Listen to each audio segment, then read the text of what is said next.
And you know what? I am also super grateful for some folks in our South Shore region right here. Peter Forman, I think he is a contributor of the morning show here on WATD. He put together a group of stakeholders, people who are very, very concerned about the future of housing here on the South Shore. And he was able to bring a group of people, real estate developers, financiers, folks in the community, but also brought in the lieutenant governor, brought in local politicians, brought in Mass Housing Partnership, brought in the secretary for the governor to talk about housing on the South Shore. And we've got a crisis on our hands. And I don't say that to pull the fire alarm and to scare people, but we have a supply and demand problem, and it's getting really out of control. And people talk about affordable housing. What are we going to do about affordable housing? And I like to reframe that conversation around common sense housing. What are we going to do? Where are we going to find some common sense to solve a problem, right? One of the things we like to do at Stiles Law is we specialize in solutions, right? So we're always focusing on, okay, if there's an issue, if there's a problem, how do we solve it? And Peter Forman, God bless you, brought these folks in the room, and we batted it out. We threw out some ideas. There's a lot of ideas around the mass transit, right? So you see some of the wonderful housing, the mixed-use housing that's going on around some of the train stations and how that can work. But we're also talking about ancillary dwelling units, ADUs, in-law apartments, granny flats, because one of the things people want to do is they want to live independently. And Christine, we were talking about this before I jumped on, but somebody who grew up in a South Shore community, be it Norwell, Marshfield, Duxbury, Rockland, Kingston, and they go off to school, or they go off to work, they go off to the Peace Corps, or they simply fly out of the nest for a duration, but they want to come back. They want to come home. They want to raise their family in the community that they grew up in. They want to share that experience that they had, but it's unaffordable. Absolutely. And as I was saying, I don't know how these young couples do it. What's a starter home on the South Shore, if you can find one? $500,000 minimum? I think the entry fee to the South Shore post-COVID is now about $500,000. With interest rates at, above 7%, it's unaffordable. So people talk about affordable housing, and that triggers people, the NIMBYs, right? Not in my backyard. We don't want an apartment complex in my backyard. I like to call them cave people, citizens against virtually everything. Really? Okay. I haven't heard that. That's a good one. Cave people. You can use it here on the morning show. I'll license that. I can't say I created it. I did hear it on a podcast somewhere, somehow. Okay. But to think about that, we need to think forward, right? So status quo, that's not going to solve the problem, right? If we continue to keep housing the way it is and zoning the way it is, the problem will remain. Yeah. So how do we solve the problem? We have to get creative. We have to start testing different housing products. And one of them is these mixed-use products. But another one is the ancillary dwelling units, the in-law apartments. So, for example, that student or that Peace Corps volunteer comes home after 4 or 5 years and wants to be part of that community. They don't want to be in the basement, though. And the family doesn't want to see them sleeping in and coming upstairs and drinking milk out of the refrigerator directly from the carton. So what do? Maybe there's a solution with the ancillary dwelling units where they have a separate, segregated, independent living opportunity detached from the home, but on the property so the expenses are shared. This is one of the solutions that we're really bullish about and we think could help because it's a sandwich generation solution too, right? So the in-law apartment, maybe the mother-in-law does want to move in. Maybe the mother-in-law needs a little bit of assistance, or the father-in-law or the father. However, they don't want to intrude on your routines, your morning routines and your homework routines, and simply they want to read the paper and drink their coffee at their pace, independently, detached from the home. However, real estate taxes, water bill, electricity. We can share those and help mitigate the cost. It's common sense. Yeah, that'd be great. Now, would there be certain regulations and rules about it? Because say you do bring in someone and it's only a few years, then what do you do with that space?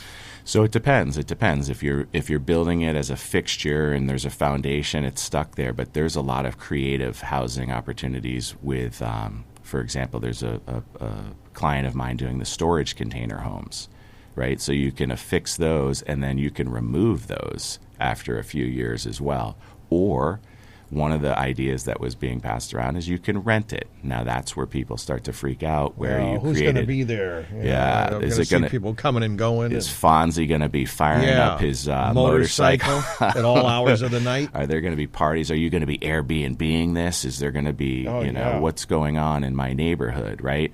Well, I mean, some of those are valid concerns, right? Absolutely, absolutely, which is why you have to have a conversation about it. And that's what we were doing, and that's what Peter Forman started. And we're going to hope to get some leaders in local municipalities to do that as well, right? So you've got your planning board, you've got your zoning board, but they're following the rules and regulations. They're focusing on executing what is already in play. We need people to start getting creative and saying, okay, well, this isn't working, so let's readjust the rules and focus on a successful future as opposed to trying to fit this square peg in the round hole. All right. It's a tough balance. It sure is. Just thinking about when you were talking about it, if this area didn't have so many or the majority of communities that do not have public sewers, it would look completely different here. This would be much more built out and much more developed. It might not be an issue. But then again, people would think some of the beautiful local charm with the big lots might not exist either. So there's always a reason why people move here and what they want to preserve. And I can understand that. And I've seen some of the projects where they've had some affordable housing. And that's kind of a relative term because what they're charging for affordable housing sometimes I think is pretty high. But some of the developments, and don't attack me developers, just look like they don't fit on the footprint where they are. And they do look overwhelming and in the wrong place. And it's usually because it's been the end of a very long protracted fight. If you don't let us do this, we're just going to do that. So there's got to be a way to mitigate that. I don't know what the answer is. Yeah. You're right. It should look right for the location, and there must be ways to do that, obviously. Right. Sure. It all involves money, Rob. Yep. Well, it involves conversation and creativity and open minds, right? Because not everyone wants to live in a dormitory-style home either. And because that's, quote, affordable and that's your only option, well, let's open up some options, right? Let's have some creative thought around maybe placing some, what do they call, tiny homes, right? Because not everybody needs, an apartment is not much bigger than a tiny home, yet you have that individualism with a tiny home. You have your own outdoor space. You have your own privacy. You're not passing people in the hallways. It requires some thought. It requires some creativity, and I think that's what Peter Forman got rolling here, and I'm really excited to see where it goes from here. All right. Well, I mean, we got the maybe Ed Perry could put the Ed Perry Apartments out back there. I love it. You always talked about a performing arts center, right? I'd like to see a little. He could have a mixed use little building out there. What about a little performing tiny arts? Home? That's right. Host some of the actors and actresses, right? For the short 6-month stints, we can bring them in and host them there. We used to have people from the circus out back. Yeah, set up for a couple of weeks. Yeah, they would have like a trailer or something. But with the big phone lines going in here, electricity. But you do need to have conversations, and it is interesting. I guess what you were talking about is to see these experiments. What works and what doesn't work, right? City of Boston's doing a lot of really experimental stuff. They have an innovative lab. It's called their Housing Innovation Lab, and it's they're definitely leading the way. And it's uncomfortable. Change is always uncomfortable, right? The dynamic of change is deny it, resist it, experiment with it, and then adopt it. Yeah. And, a lot of people are still in the denial phase. I think we need to get to the experiment, beyond the resisting, and start to experiment with some different types of housing and see what's going to work in your community. Every community is unique. I get that. We all get that. However, what makes sense for the overall community? You can't have one or two people making that decision. But it's interesting to see what other communities where there's high demand and high real estate prices, how are they doing it? Like San Francisco or some of the suburbs of Seattle. How do they do it? I don't know. And that's the thing. So you do want to go and see what other people are doing. California has passed really loose ADUs regulations, so ancillary dwelling units. So, if you remember, the guest houses, the Cato Kalin, he heard the knocking, the right? casitas. Yes, right. Yes. But think about that. So that person has the ability to live in that community for an affordable amount of money. It's it requires conversation, and again, any change, anything new makes people very uncomfortable. Oh yeah, how can I change my neighborhood? Right. Not in my backyard. As long as you don't change my view, I'll be happy. Right. How high a fence can I build? That's right. I don't know. But you're right. There's a lot of conversations to discuss and to have and to get into the topics. But, obviously I think many people would enjoy if they could share expenses and have the idea of having an older relative and, be able to stay with you and share the expenses. And then heck, when you're old, you can move in with your kid, right? That's right. I guess. That's right. Why not? Circle of life. Yeah. That's beautiful, Rob. Okay.